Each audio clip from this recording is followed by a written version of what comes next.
ವಿಪಕ್ಷ ಬಿಜೆಪಿ ವಾಲ್ಮೀಕಿ ನಿಗಮದ ಹಗರಣವನ್ನು ಮುಂದಿಟ್ಟುಕೊಂಡು ಸಿದ್ದರಾಮಯ್ಯ ಸರ್ಕಾರ ಒಂದು ಕಡುಭ್ರಷ್ಟ ಸರ್ಕಾರ ಅಂತ ಆರೋಪ ಮಾಡ್ತಾ ಇದೆ. ಆದರೆ ಈ ಸವಾಲಿಗೆ ಸವ್ವಾ ಸೇರು ಅನ್ನುವಂತೆ ಸಿಎಂ ಸಿದ್ದರಾಮಯ್ಯ ಕೂಡ ಈಗ ಬಿಜೆಪಿ ವಿರುದ್ಧ ಕೆಂಡಾಮಂಡಲವಾಗಿದ್ದಾರೆ. ಸಾಮಾನ್ಯವಾಗಿ ದ್ವೇಷ ರಾಜಕಾರಣ ಮಾಡಲ್ಲ ಅಂತ ಹೇಳ್ತಾನೆ ಹಿಂದಿನ ಸರ್ಕಾರಗಳ ತನಿಖೆನ ಯಾರು ಕೂಡ ಮಾಡಲ್ಲ. ಆದರೆ ಮೊದಲ ಬಾರಿಗೆ ಸಿದ್ದರಾಮಯ್ಯನವರು ಬಿಜೆಪಿ ಅವಧಿಯಲ್ಲಾದಂಥ ಎಲ್ಲ ಹಗರಣಗಳ ಬಗ್ಗೆ ಸದನದಲ್ಲಿ ಮಾತನಾಡ್ತಾ ಹೋದರು, ಎಲ್ಲ ವಿವರವನ್ನು ಕೊಡ್ತಾ ಹೋದರು. ಅಷ್ಟಕ್ಕೆ ಸೀಮಿತವಾಗಿಲ್ಲ, ಮುಂದಿನ ದಿನಗಳಲ್ಲಿ ಬಿಜೆಪಿ ಕಾಲಖಂಡದಲ್ಲಿ ಅಥವಾ ಬಿಜೆಪಿಯ ಅವಧಿಯಲ್ಲಿ ಯಾವೆಲ್ಲ ಆರೋಪಗಳಿವೆ ಅಥವಾ ಯಾವೆಲ್ಲ ಹಗರಣ ಇದೆ ಅದೆಲ್ಲವನ್ನೂ ಕೂಡ ತನಿಖೆ ಮಾಡಿಸ್ತೀನಿ ಅಂತ ನೇರವಾಗಿ ಬಿಜೆಪಿಗೆ ಕೌಂಟರ್ ಕೊಟ್ಟರು.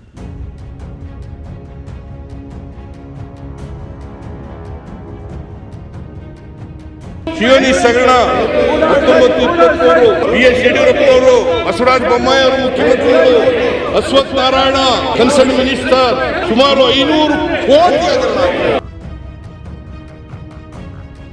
At the time of Yediyurappa and Bommai government, this has been done.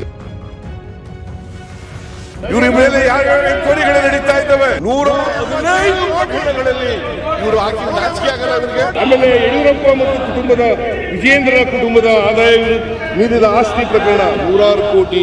ಯಾರೇ ತಪ್ಪಿತಸ್ಥಿದ್ರು ಕೂಡ, ಯಾರೇ ಕಳ್ಳರುಗಳಿದ್ರು ಕೂಡ, ಯಾರೇ ನೀತಿ ಕೋರಿದ್ರು ಕೂಡ ಯಾರು ರಕ್ಷಣೆ ಕೊಡ್ತಕ್ಕಂಥದ್ದು ಪ್ರಶ್ನೆನೇ ಇಲ್ಲ. ನಿಮ್ಮನ್ನು ಕೆಲವರನ್ನ ತಪ್ಪಾಡ್ದವ್ರನ್ನ ಜೈಲಿಗೆ ಕಳಿಸ್ತಕ್ಕಂಥ ಕೆಲಸವನ್ನು ಮಾಡೇ ಮಾಡ್ತೀವಿ. ಒಂದು ಕಡೆ ವಾಲ್ಮೀಕಿ ಹಗರಣ ಖಂಡಿಸಿ ಸಿಎಂ ಸಿದ್ದರಾಮಯ್ಯ ರಾಜೀನಾಮೆಗೆ ಬಿಜೆಪಿ ಪಟ್ಟು ಹಿಡಿದಿದ್ರೆ, ಮತ್ತೊಂದೆಡೆ ಬಿಜೆಪಿ ಕಾಲದಲ್ಲಿನ ಹಗರಣವನ್ನೇ ಕಾಂಗ್ರೆಸ್ ಟಾರ್ಗೆಟ್ ಮಾಡ್ತಿದೆ. ಬಿಜೆಪಿ ಅವಧಿಯಲ್ಲಿನ ಹಗರಣವನ್ನ ಕೆದಕಿ ದಾಖಲೆ ಸಮೇತವೇ ಕೌಂಟರ್ ಕೊಡ್ತಿದ್ದಾರೆ. ಯಡಿಯೂರಪ್ಪ, ಬೊಮ್ಮಾಯಿ ಸಿಎಂ ಆಗಿದ್ದ ವೇಳೆ ನಡೆದ ಹಗರಣವನ್ನೇ ಉಲ್ಲೇಖಿಸಿ ಬಿಜೆಪಿ ನಾಯಕರನ್ನ ಕಟ್ಟಿ ಹಾಕುವ ಕೆಲಸ ಆಗ್ತಿದೆ.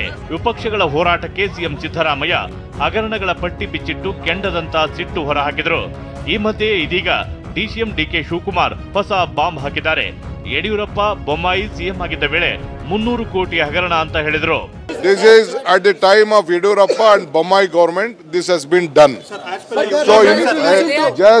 So all of them, all this scam, the bigger scam, nearly more than 300 crores in the BJP government, they have done. ಇವತ್ತು ಸದನದಲ್ಲಿ ವಿಪಕ್ಷಗಳ ಹೋರಾಟಕ್ಕೆ ಸಿಎಂ ಸಿದ್ದರಾಮಯ್ಯ ಹಗರಣಗಳ ಪಟ್ಟಿ ಬಿಚ್ಚಿಟ್ಟು ಕೆಂಡದಂತ ಸಿಟ್ಟು ಹೊರ ಹಾಕಿದ್ರು. ಶಿವನೀಶ್ ಹಗರಣ 1923 BS ಯಡಿಯೂರಪ್ಪನವರು, ಬಸವರಾಜ ಬೊಮ್ಮಾಯಿ ಅವರು ಮುಖ್ಯಮಂತ್ರಿಗಳು, ಅಶ್ವಥ್ ನಾರಾಯಣ ಕನ್ಸರ್ನ್ ಮಿನಿಸ್ಟರ್,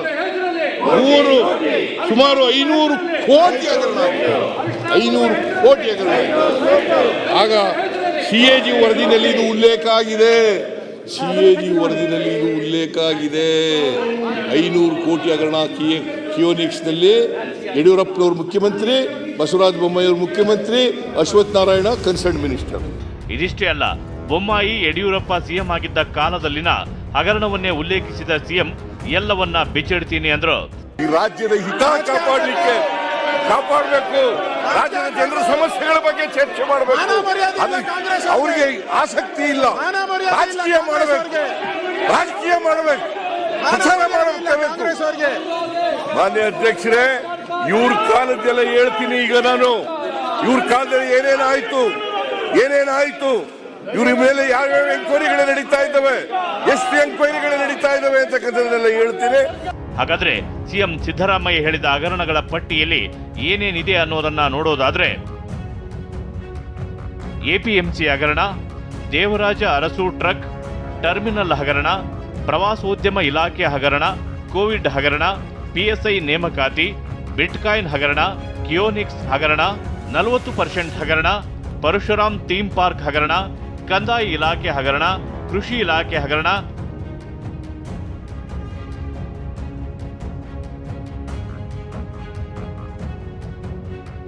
ಹೀಗೆ ಬಿಜೆಪಿ ಆಡಳಿತ ಅವಧಿಯ 21 ಹಗರಣಗಳನ್ನ ಸದನದಲ್ಲಿ ಪ್ರಸ್ತಾಪಿಸಿ ಸಿಎಂ ಕುಟುಕಿದ್ರು.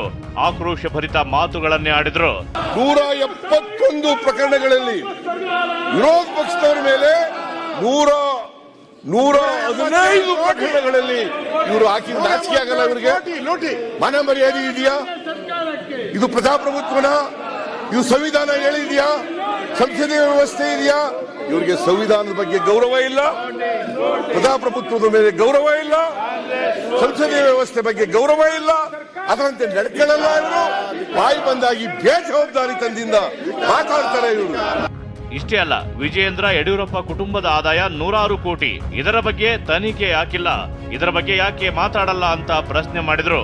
ಆಮೇಲೆ ಯಡಿಯೂರಪ್ಪ ಮತ್ತು ವಿಜಯೇಂದ್ರ ಕುಟುಂಬದ ಆದಾಯ ಮೀರಿದ ಆಸ್ತಿ ಪ್ರಕರಣ 100 ಕೋಟಿ, ಅದರ ಮೇಲೆ ಏನು ತನಿಖೆ ಆಗಲಿಲ್ಲ.